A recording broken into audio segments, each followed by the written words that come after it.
Anin Anishinaabe, Anin Chumukamana, Anin Gakina, Indigenous cause, Gati Canoe, Minawa, Gordon Henry, Anishinaabe, and Dow, Mokwadodam and Dow, Wide Earth and Donjiba, Gimmick Wetchivagugam, Mijang, Gishagat. I want to thank you for this good day, Great Spirit. Thank you for this good life. People are still filtering in, so I'm going to give a brief introduction while they are.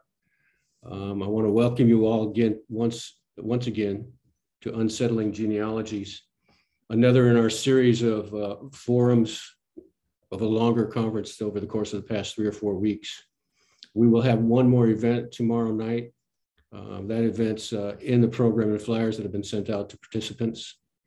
And want to remind you that this conference is not a forum for you to find your ancestors or to ask panelists about how you might trace your Indian ancestry.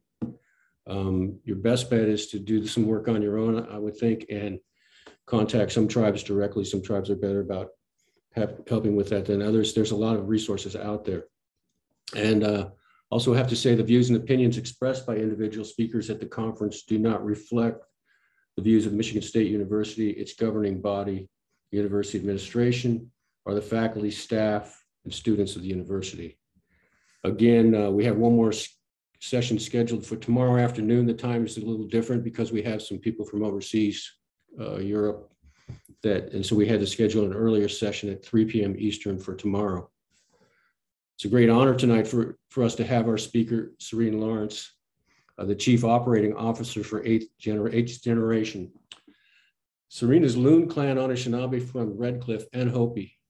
She's been named to the prestigious top 40 under 40 list by the National Center for American Indian Economic Development. The Native American 40 Under 40 Award recognizes the top leaders from across the country. The winners exemplified leadership, initiative, resiliency, and dedication toward their communities. We're honored to have Serene with us tonight. Welcome, Serene. Chimigwech for joining us. We appreciate it. Puju, everyone. Thank you, Gordon, for having me and the whole team.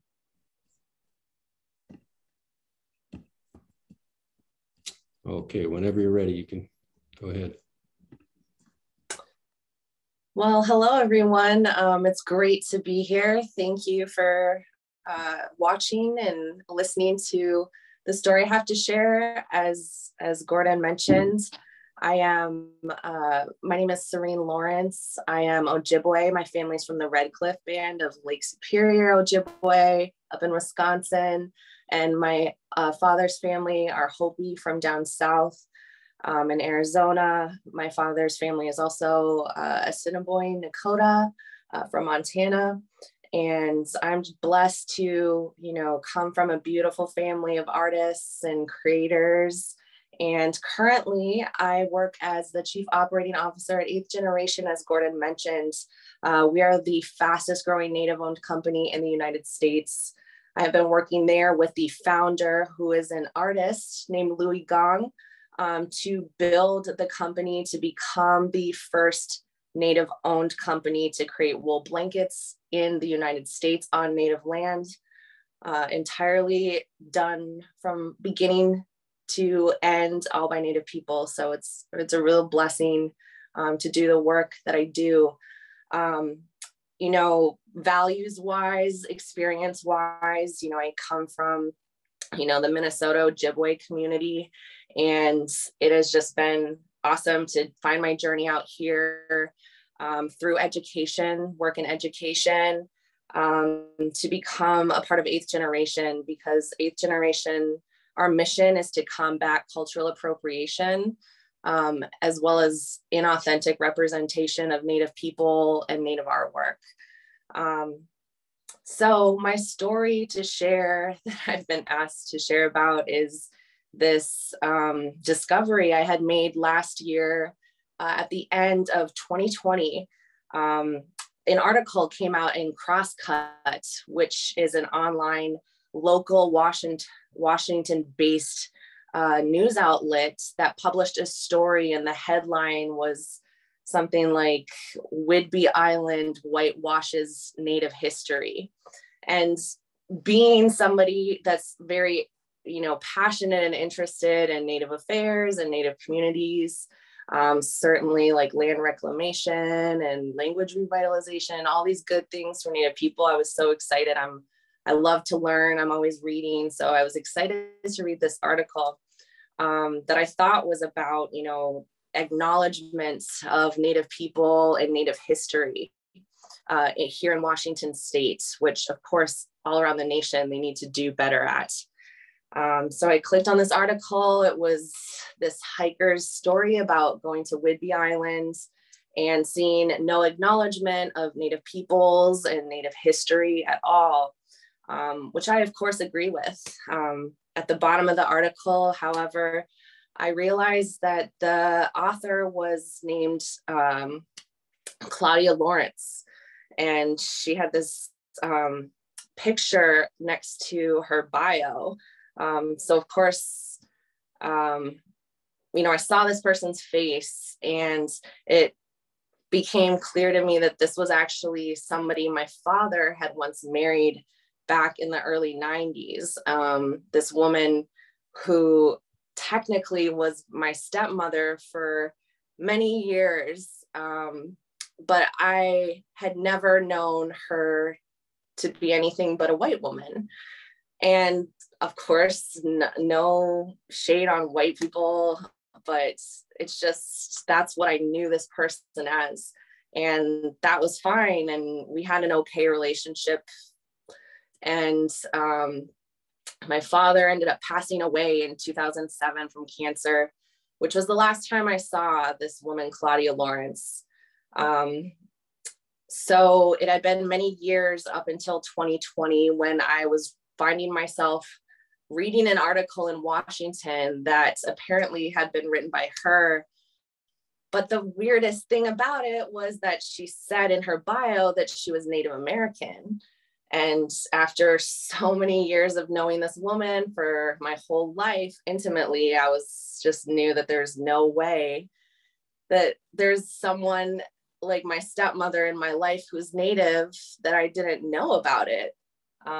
Usually people are pretty upfront about their cultural ties and affiliations as Native people. It's one of the first questions we all ask each other is, where are you from? And where's your family from? And so at first I was just really confused and kind of shocked because I hadn't seen or heard from this woman in many years since my father's passing.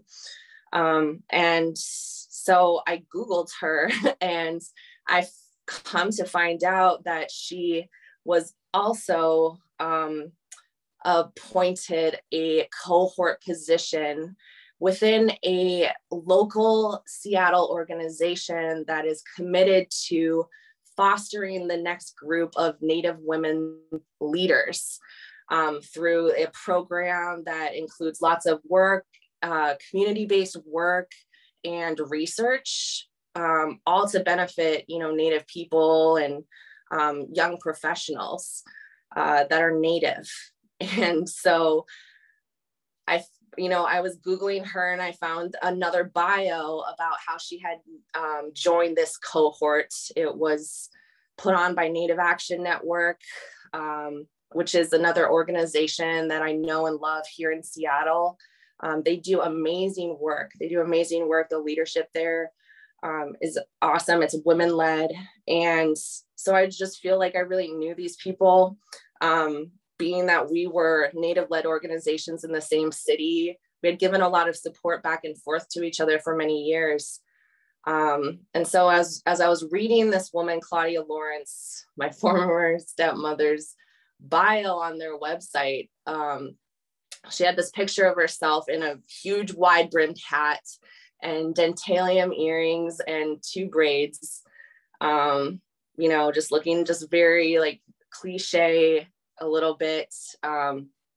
Anyway, that aside, she had written under her tribal affiliations that she was Hopi and Assiniboine Sioux. And I was like reading that, and I was like, what? There's no way that, no. And so then I read the longer bio, and the bio wrote, or in the bio it said that, quote, like Claudia Lawrence has been a member of the Seattle Native community for many years, and her family is Hopi and Assiniboine Sioux.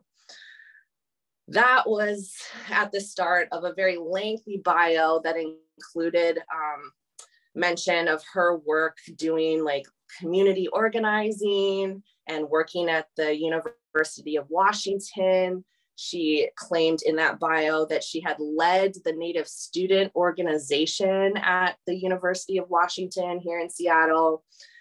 She, listed a lot of organizations that she'd worked with that were, promoting awareness of MMIW. And just kind of went on. And I was just really shocked because obviously I knew that, this woman was claiming my father and my family. Like, I know my family is, it's just almost really hard still for me to verbalize because I can't really understand still. Why she was claiming that she was a member of my family, my father and I's family. My grandmother is Hopi, and that's my father's mom. And then my grandfather is Assiniboine. And I've had a great relationship with all of them, and both that's my family. And she married into it as a white person. And just, it was so weird to see many, many years after his tragic passing, that she was claiming his tribes. And so I reached out to Native Action Network, just letting them know that the reason she had written her bio that way, claiming that, quote, her family is Hopi and Assiniboine, was because, of course, she had married into my family, but had been estranged for many, many years since my father's passing. And then, it was just the other aspects. I guess I just lost my train of thought, honestly. I don't know if anyone can remind me, like in the chats or who's listening. But basically, I reached out to Native Action Network and had to just let them know, oh yeah, you were talking about your family. Thank you. Yes. So anyway, yes.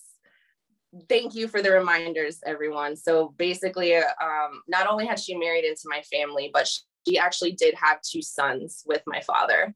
And those boys, I had always known and grown up with as my brothers. I would, come back and forth to Seattle a lot to visit my dad, as well as Claudia, his wife, and, their 2 sons. And it was great for a while. And because I felt like everyone was honest at that point and everyone was who they were.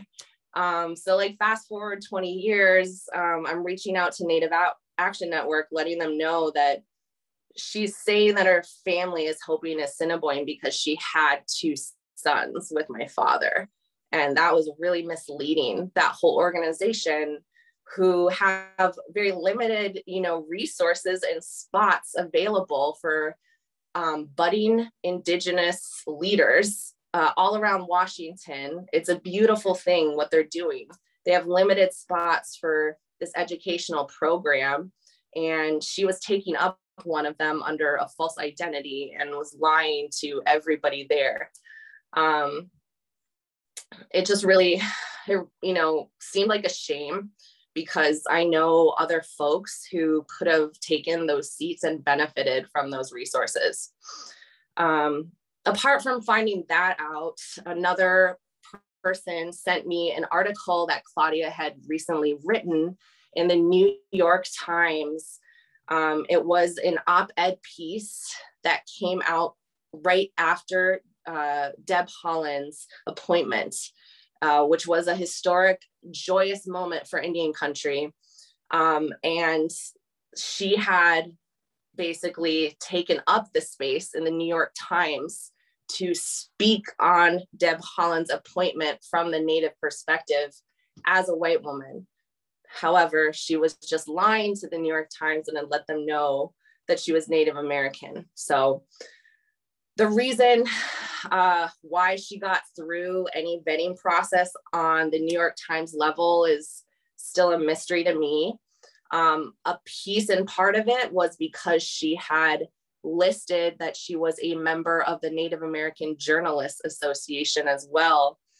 And upon further investigation, because I then reached out to the New York Times, after reaching out to the New York Times, I reached out to the Native American Journalist Association because they had provided her credentials to be published in the New York Times. Unfortunately, again, I know multiple leaders from Washington State who are powerful leaders of their tribal communities that had also written op-ed pieces for consideration and had been rejected. And in favor, they had published this woman who was pretending to be Native, taking away the chance for authentic representation on our side from Native people, as well as from anyone who wants to hear that authentic representation. It was robbing us all from that opportunity. It was displacing powerful Native voices from Native people who've worked so hard, you know, to educate themselves and do good for their communities. So after addressing that with the New York Times, I reached out to Native American Journalist Association to let them know what I knew. We had a great conversation as well after I reached out to them. They had basically let me know that their process is really not, I guess, fraud proof, so to speak, clearly, to become a member of the Native American Journalist Association. I'm, you know, really, I admire all the work that they do, but, you know, they did share with me that at the time Claudia became a member, all you needed to do was to go on their website, pay a small membership fee, and just self-identify as Native. And that's it. And there's, you know, that's pretty easy for anybody to do, as did my former stepmom, Claudia. So that's what she did. She became a Native member of the Native American Journalist Association, just being self-identified. Then got in this to the New York Times, and then got into local papers, local organizations. Further Google searches, you know, revealed that she had been in the news many times, speaking on behalf of the Native community on issues like MMIW. Again, robbing both an audience and Native people of the chance to have our voices heard, our authentic opinions shared, our knowledge shared. You know, I started also working with an investigative journalist. An investigative journalist reached out to me, I will say, just kind of fascinated at what I was putting out because I was writing on Twitter. I had started tweeting about this and I had Facebooked about this, but no one was really, it seemed like, doing a lot except for just giving me more pieces of information of what they knew. A lot of people were starting to reach out to me with stories about meeting her at conferences at different, you know, areas of the country. One person even shared that, you know, she had introduced herself as, you know, Hopi and Assiniboine, and somebody asked who her family was on both ends, and she just literally claimed she was a member of my family, like one of my dad's, you know, same generation, which is so creepy. And even one person shared with me that she tried claiming that her dad was my grandpa, and this lady was like, that's cannot be. And she just like literally, you know, did a 180 and walked away from her at a conference. Anyway, so I started working with this investigative journalist. His name is Matthew Randazzo. If you guys want to really see all of the documents that Matthew was able to find, I'm talking like birth certificates of Claudia's parents, Claudia herself, like census records of her family to prove and verify what I knew, which was that she was just, you know, a white person. There's nothing wrong with being a white person, but there's wrong, you know, there's so much wrong that she had done in terms of taking up space and opportunities and resources for Native people. And so there's a lot of documents out there, you know, that you can find on Twitter, especially. My Twitter is Bosque, so BOSSKWE. Matthew Randazzo is at Randazzo Tweets. And so he has posted publicly all of these records. He did a lot of research into Claudia herself, as well as her family. He disproved a lot of claims that she also made on her bio that I found on the internet. In addition to not, of course, being Native at all, she, you know, definitely didn't, you know, lead the Native student group at the University of Washington. And Matthew found out that that was actually my father that did that. So she took that, you know, claim as well and credit for his work as well. She had claimed that she had taught at UW as well. He disproved that as well. He had talked to so many people at the University of Washington, including a lot of staff and faculty. So there's a lot of just institutional knowledge.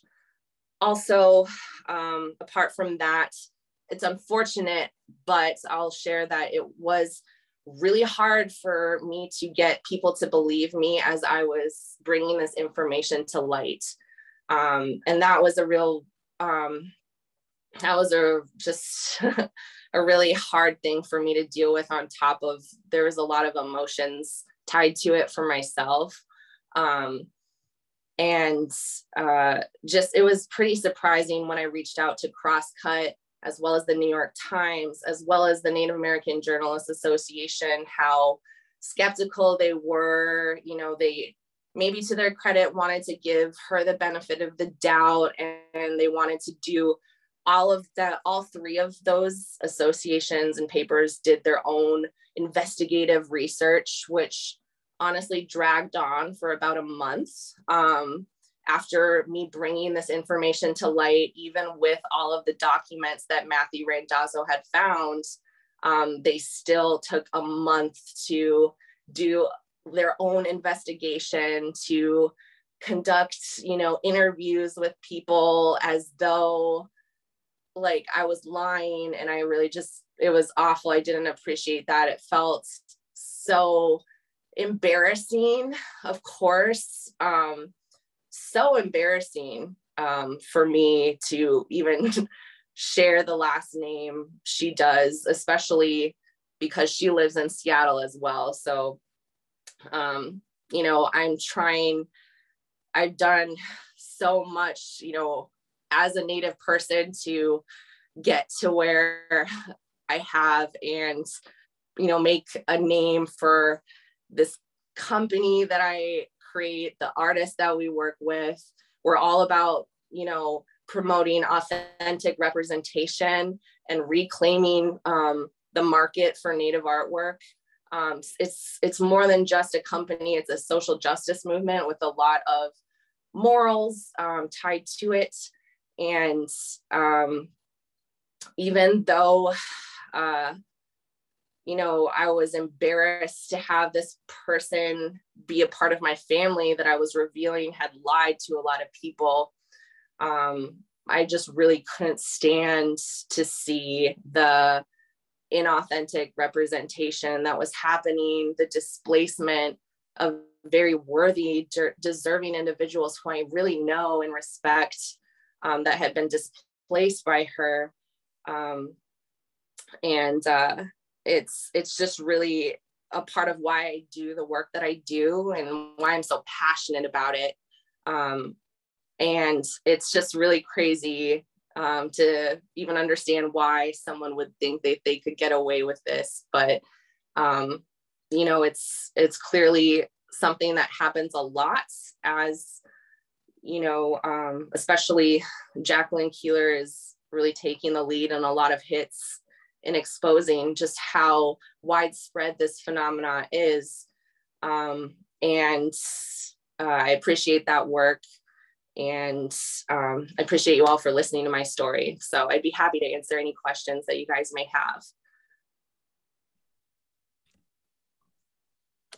Serene, I appreciate you sharing the story. I know that it's difficult, and many of us who've tried to bring these kinds of these kind of incidents to people's attention do face a lot of blowback and pushback and are not believed. We have to produce so much evidence, do so much work just to be heard on these kind of issues. So I really appreciate that. Are there questions? If there are questions that people might have, please post them in the chat.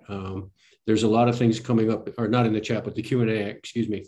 There are a lot of things coming up in the chat. You've got a lot of support here. It looks like in the chat, people are saying thanks and that they admire you for your work and what you're doing. I just realized that I do have one of the 8th gen blankets, the wool blanket somebody gave me, and I've had it for a long time and I didn't put the two things together. So it's kept me warm this winter. So I appreciate that too. We appreciate that support. Yeah, I've got it. Well, I got it from I did it, the National Indian Agriculture conference in Las Vegas, and that's where I got it from. So I will continue to buy there though, for sure. Any of the other things in questions from chat? Let's look at the Q&A and see what we have. Nothing yet. I noticed on your website, one of the things that I saw on your website is that you do have a process for vetting people that you require. Could you talk a little bit about that vetting process and if you've ever received any kind of pushback from that? Or yeah, that's a great question, Gordon. So I think, to Jacqueline Keeler's credit for the work that she's doing, she's really bringing attention to just how nationwide, international this problem is. And so even in Seattle, at this international tourist destination, Pike Place Market. If you guys ever are in Seattle and go to Pike Place Market, please stop by the 8th Generation store. That's where we have our flagship store, and we're proud to be the only Native-owned store in Pike Place Market, and that should not be the case. Of course, they are on Native land, and it's a shame that we're the only Native-owned company there. However, so at the market, we are surrounded by the exact businesses that we have, really felt really could do more to support Native people. So what I'm talking about is we're surrounded by non-Native owned businesses and a lot of Native owned businesses that sell Native artwork. And it's very ironic because those businesses are not really setting up Native artists for success in the same way we are. However, it was revealed that some of the artists that those other businesses worked with were not Native, and they had fabricated their Native identity. And so those were literally our neighbors at Pike Place Market that happened to. And so we at 8th Generation, the fact that we are Native owned, Native led, we're community members, and our staff come from all around the country. And so we have a process, I feel like as Native people, it's almost hard to articulate. I touched on it a little bit about how we're very upfront with who our family is, where we're coming from, our cultural backgrounds. And so when we work with artists at 8th Generation, we do that vetting process as Native people, and it's, not foolproof. And, of course, identity is just very complicated. And I and our team leave a lot of room for different stories and histories. However, we know as Native community members that the artists we work with actually are Native, but we have kind of stepped up our game, so to speak. But it's definitely a different process. So those non-Native owned businesses will probably get, duped a lot. It hasn't happened at 8th Generation, luckily. Good. We have a few questions in the Q&A. Great. One from someone named AC. I think, thank you, Serene, for sharing your story. Can you share more specifically how the Native American Journalists Association responded to you? And more on that? That's a great question. So the Native American Journalists Associations did publish a public comment on the investigation. I think you can Google it if you would just Google maybe Native American Journalist Association and Claudia Lawrence. They published a statement on it. They basically said that they had reached out to Claudia to ask for proof of tribal affiliation. And in response, she had elected to rescind her membership. And so, you know, then she had her membership rescinded, and yeah, that was it. So that's what happened. Good. Thanks for that answer. Someone else asked, thanks so much for your story. What do you know of vetting NMAI does for inclusion of individuals' art who showed there? Also, what about the Indian art market, Santa Fe? Two powerful endorsers of authenticity. Absolutely. I mean, I can't really speak for anyone else's process except for the process that we go through at 8th Generation. You know, the thing I found interesting with the investigations that NAJA did, Native American Journalist Association, the New York Times, as well as Crosscut, was that they did not reveal who they talked to and how they came to their conclusions, that I was telling the truth basically and she was lying. So all I know, and I did have a conversation with an editor at the New York Times about doing a more thorough vetting process that includes more than just, you know, potentially just self-identification. I you know, feel really tenuous about saying that because I don't want to be perceived in the wrong way. As I mentioned, I understand, and we at 8th Generation understand, that identity is very nuanced and fraught with original and unique stories, you know, and so it doesn't just come down to having a piece of paper or a card. Tribal like identity and affiliation is so much more than that. It's about, you know, to me, it's about the time that you spend with your family, and it's about what you do for your community, and it's about just like spending time, I feel like, with your people and your homelands, and when at some point, and it's just involvement, and you can't just like claim it, you know, there's responsibility that comes along with it. So I can only just speak, you know, for myself, but I did try and share my thoughts with the New York Times. Unfortunately, they were just more trying to say, I'm sorry, and we'll try and do better, and we learned from this, and that's about it. So you can only try.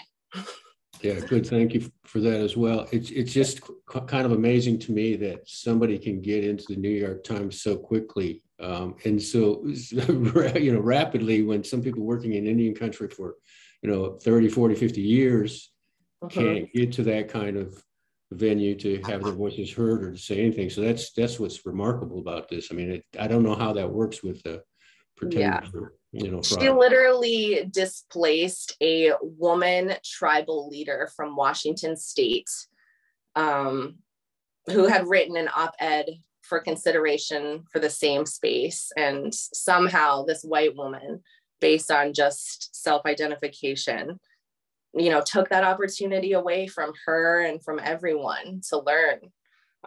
Yeah, it's something that is just morally, it's not right. So I hope we have some additional questions. There's 3 now. I think we've gotten to 1 except that says, can she be charged under the law? I don't, you know, in my experience, that hasn't been the case. But yeah, I don't know in terms of, you know, if we have established those kinds of laws in the United States yet. I know that they're developing that kind of legislation in Canada. And I hope the United States might consider the same thing, because And this is why Jacqueline's research is just so crucial to demonstrate the theft of resources and opportunities that is happening by folks that are pretending to be Native. Yeah, perhaps the IACA is sort of a way of looking at it too that we might model as we look to that problem and issue. It's just that there are so many sectors of public and private and government organizations that it's really hard to cover everything, it seems. Other questions, please. We have Serene here. We're very fortunate, so we should get some questions to her. Might not have another opportunity for a long time. So anyone else? It is, by the way, Thursday night. It's not Friday night, so I don't think you have too many places to go. And it's not even night yet, I think, on the West Coast. No other questions, really. I feel like I'm in my classroom after we've done a reading of a book. It's like, so what are your thoughts on this book? Or do you have any questions? And I end up filling the space, telling stories or something, and it's not a good thing. It's not a good fit, especially here. So,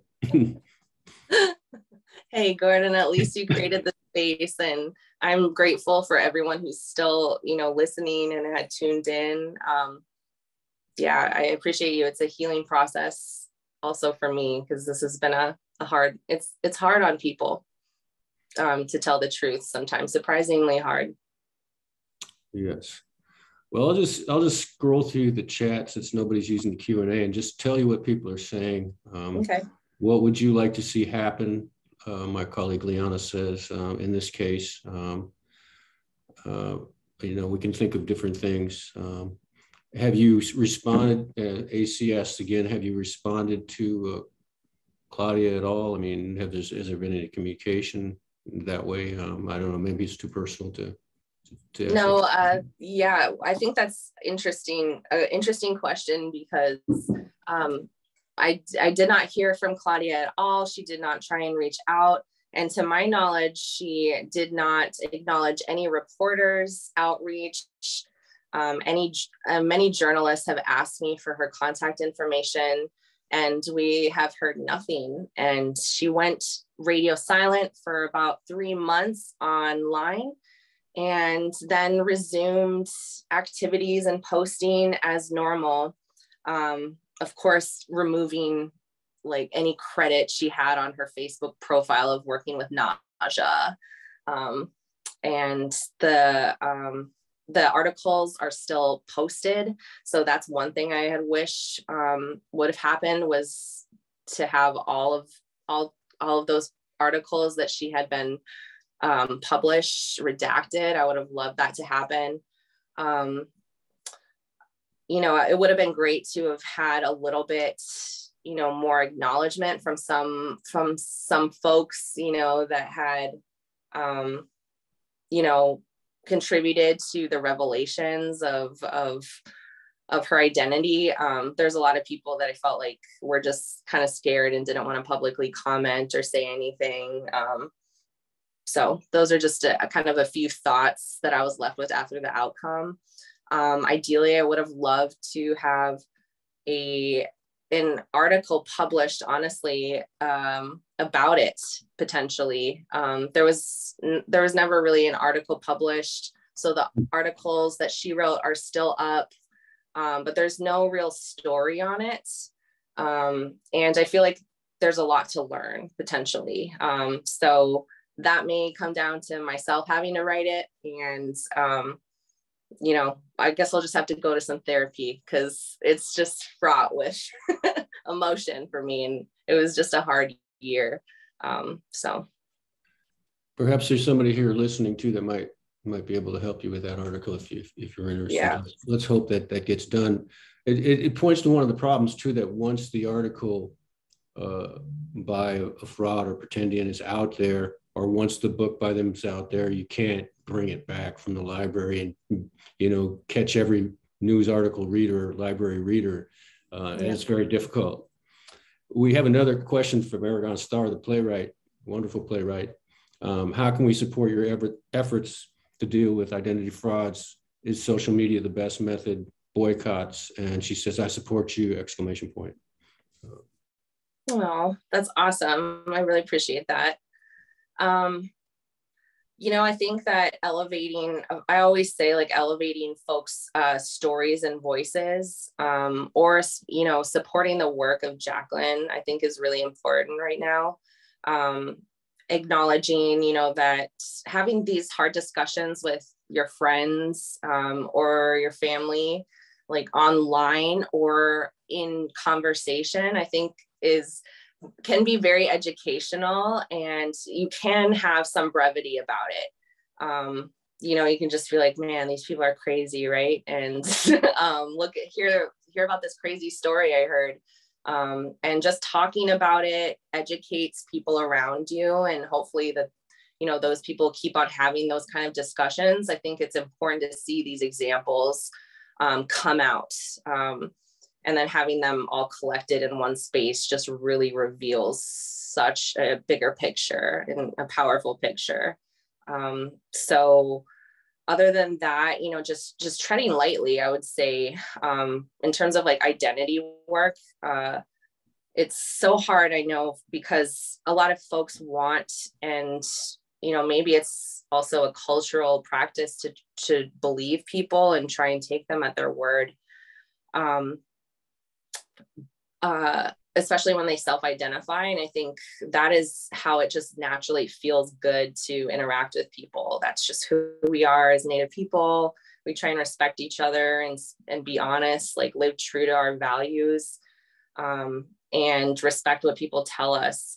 So continuing to try and be respectful of folks. I know a lot of people who came and shared how hurt, you know, they have been by lies that white people tell, and the displacement of, you know, BIPOC people, especially Native people on Native lands. It's a lot. It's a lot to deal with. But yeah, I don't even know. It's just so much. Yeah, absolutely. It really is hard. And again, we appreciate your courage and your integrity and honesty in this. There's a question that I thought was interesting as well. And it's from Burton Barlow. It says, got here late. You didn't have to say that. No disclaimers needed there. But I have a question. Is how do other members, be it aunts, uncles, cousins, etc., of your family feel about you speaking out? Anything on that? Yeah, that's a great question. I would say the majority of my family supported me, but also, again, very privately. I think that was the hardest obstacle for me to overcome before I said anything to anybody, was this mentality of never snitching on anybody. I think that's maybe there culturally, I don't know, because I just know that, especially with the Me Too movement, there's just been this beautiful shift towards accountability, which I think is really positive.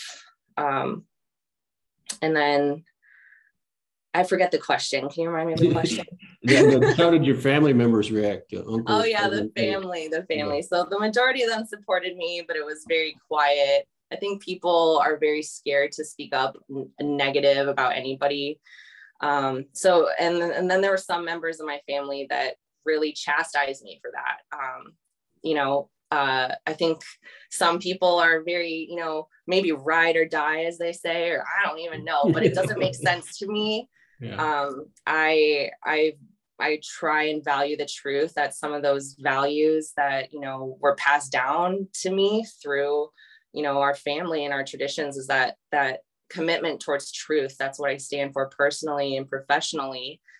And so some members really came down on me hard about how dare I speak out against a member of our family, and accused me of doing all this harm against my brother. There was definitely some personal family fallout for sure.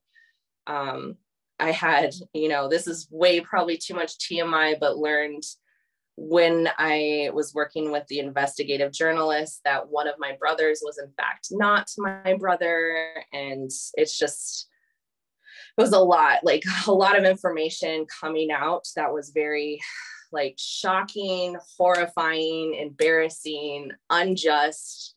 I couldn't understand why anyone would do it all. And then, yes, I had a mixed bag of people saying, thank you for doing this. And other people that were just like thinking that I was horrible for doing this and just a terrible, vindictive, like bitter stepdaughter. And what are you going to do? You can't respond. Wow, that sounds pretty rugged, rough. And there's Vulnerability on both sides. Yeah. So there's a few more in the Q&A. People are starting to open up a little bit. So we'll try not to keep you too long though. But one of our earlier panelists, Cedar Sherbert, asks, Isaac Kinney asks, what are the ways you kept your cool when fraud and identity theft are so clear?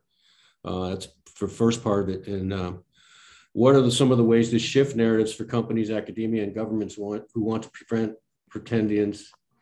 And how do we incorporate this issue in the digital age? So I don't know if you can remember all three parts. When I start on one part of a question and answering, I only can usually get to one, but yeah, go ahead. That was a long one. Yeah, so you want to start with the beginning, how you kept your cool or whatever you want. I mean, I guess I really appreciate that very kind comment, because I didn't keep my cool at all. For once I read that first article and I saw her bio with the 2 braids and that she was a Native American, I think I cried for, I would say, 2 or 3 days.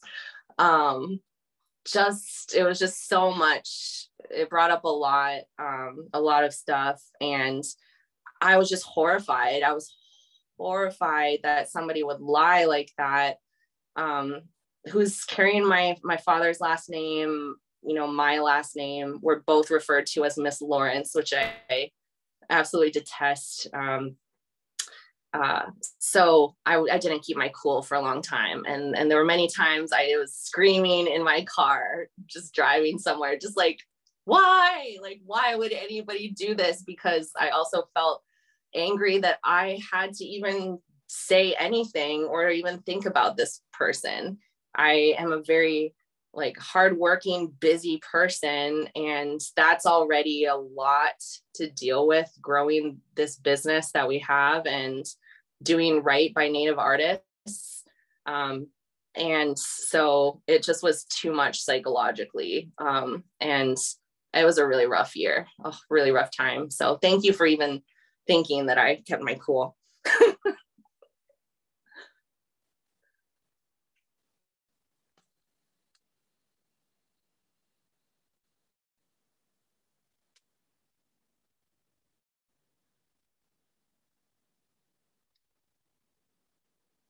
Gordon, are you there still?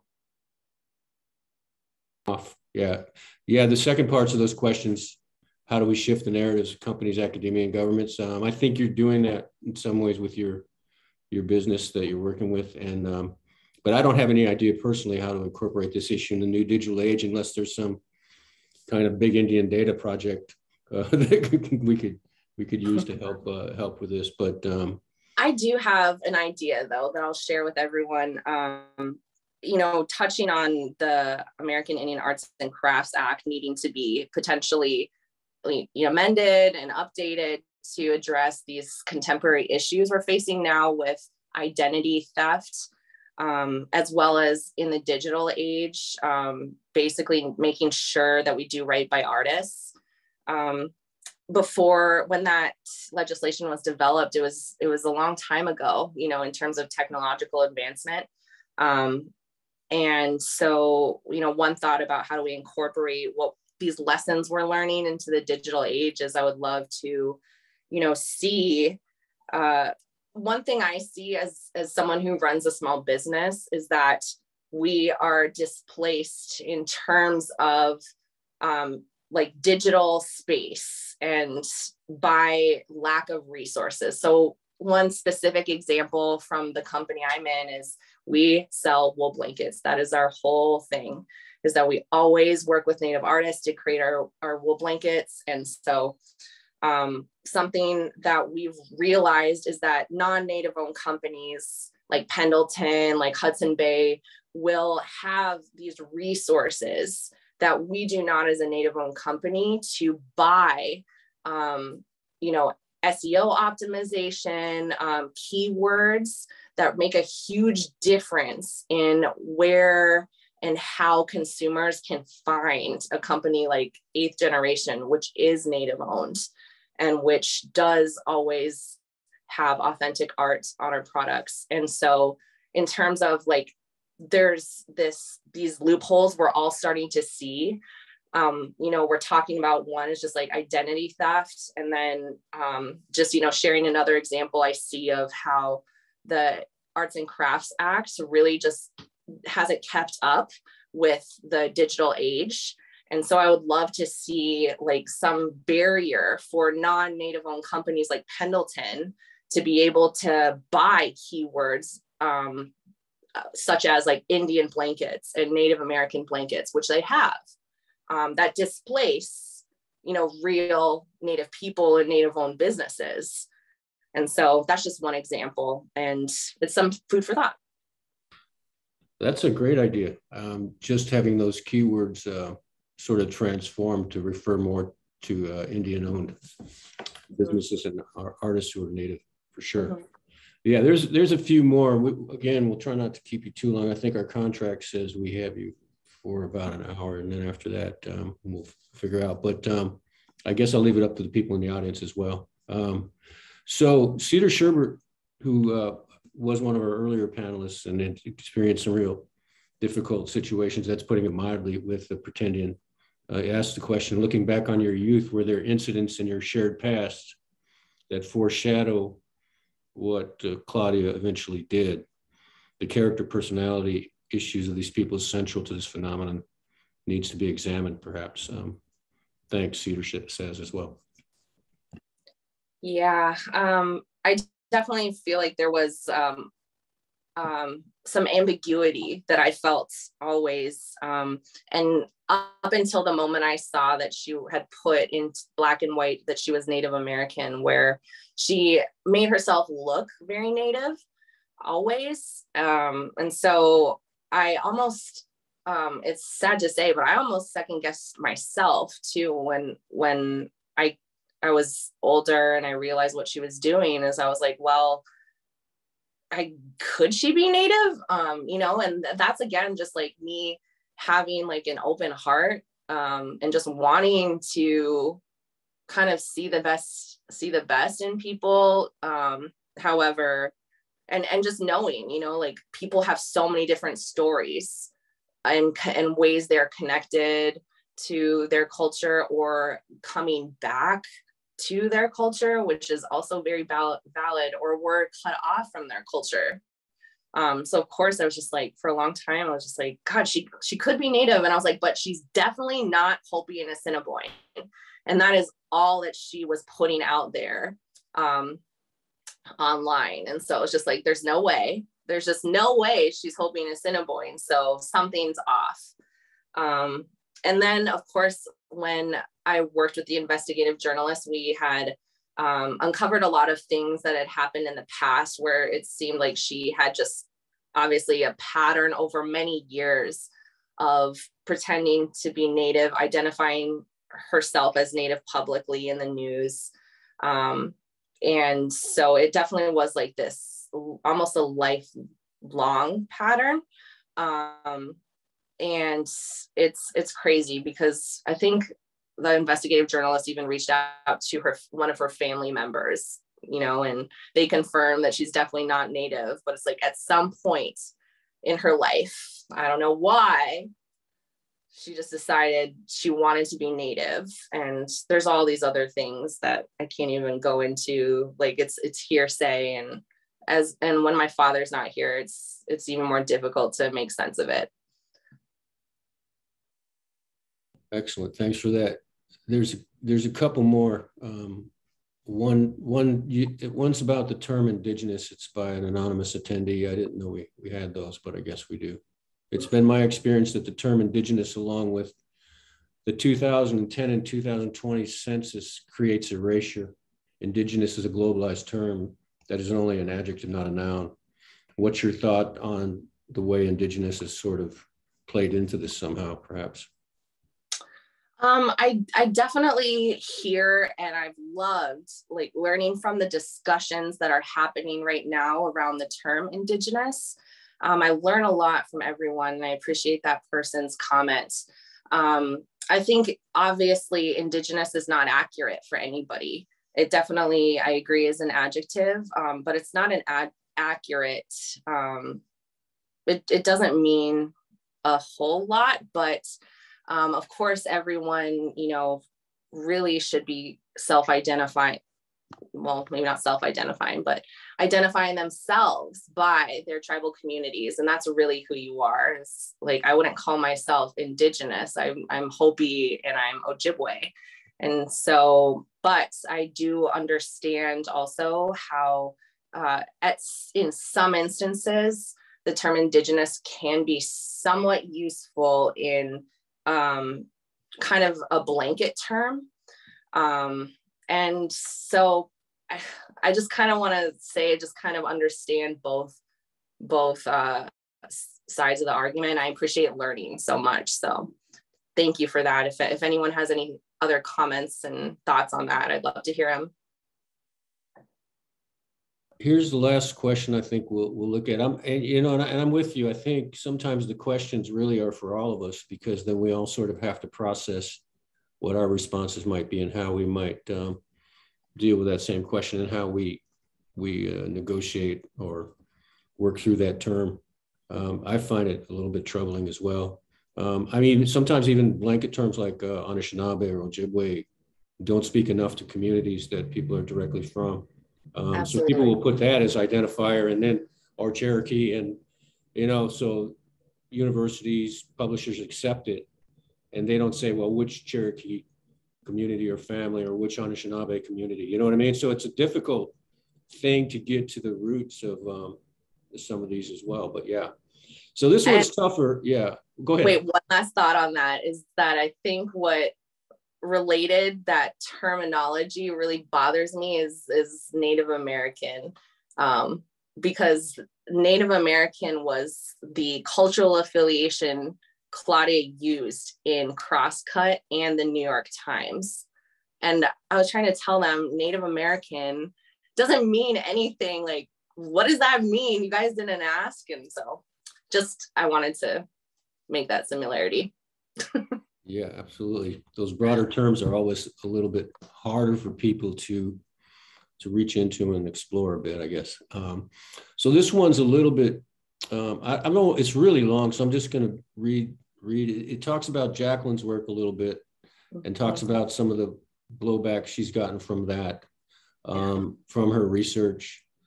And it says, these types of discussions are bound to be painful, gut-wrenching, and intrusive. Is there a better way to do it? At this point, I really don't think so. In my opinion, it's more hurtful and damaging to us as Indigenous peeps everywhere when non-Indigenous people purport to be someone they have no birthright to.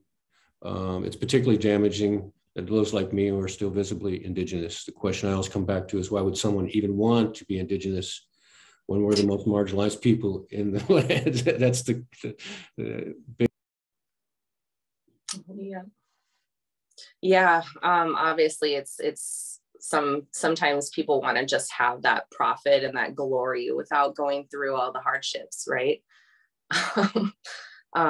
As far as the question, if there's any other better way to have gone about this, I think folks like researchers and academics like Jacqueline and others I know are starting to really think about how to do that. And I think that maybe not all research shows the whole picture ever. And it's just something, that I find consolidating all of these stories such as mine and trying to find a common pattern is, I feel like, admirable work that is is definitely comes with a lot of hardship on that end. And I definitely understand that it's also just really awful, and it's triggering a lot of people. It's hurting some others. And that's really sad at the same time. But I know that at least in cases like my experience, I'm glad that the story is out. I wish more people had heard about it. And I think it just, in some ways, for people like at least my former stepmother, it needs to be known. These people need to be known and identified. And in the absence of any way to sue people like my stepmother, this is as, on record, I guess, as it can get. Well, again, we thank you. I think we're pretty much out of questions, and just really appreciate you talking to us. Appreciate the connection and all the work you've done too. I mean, it's just amazing with your 8th gen, what you're doing. And so we're just honored to have you. And if there's anything we can do too in the future to help you with research or whatever, let us know. We've got a pretty good pool of people now starting to work on this issue. And I think we're starting to make some headway. I'm asking for a statement of ethics too from organizations, like if that's, if there's nothing else, just say you're going to make ethical decisions around this. So I think with people like you out there and others speaking out, it's a really important time for us. And I really appreciate you being here. Oh, of course. I appreciate you guys listening and your comments. I'm sort of looking through them now, and I really appreciate you guys listening to my story and spending a little bit of your day with me. All right. We'll see you down the road somewhere, okay? May God, everyone, take care. All right. Bye. Thanks, Serene. So we're going to close up the meeting unless there are people who want to just hang out and chat and conversation or Q&A. We've cut it a little bit shorter than usual, but for the most part, I think Serene gave us powerful testimony tonight, and that's really important that we continue. Again, don't forget about tomorrow night or tomorrow afternoon. I'm forgetting about tomorrow night. Tomorrow afternoon at 3 Eastern time, we'll have another wonderful session with 3 scholars working on this issue, or 4 scholars, excuse me, who are working on this issue. So again, have a good night, everyone, and reach out to me or Taylor if you have any questions via email. Send us a note. Thanks again for all your work, everyone, and thanks for joining us.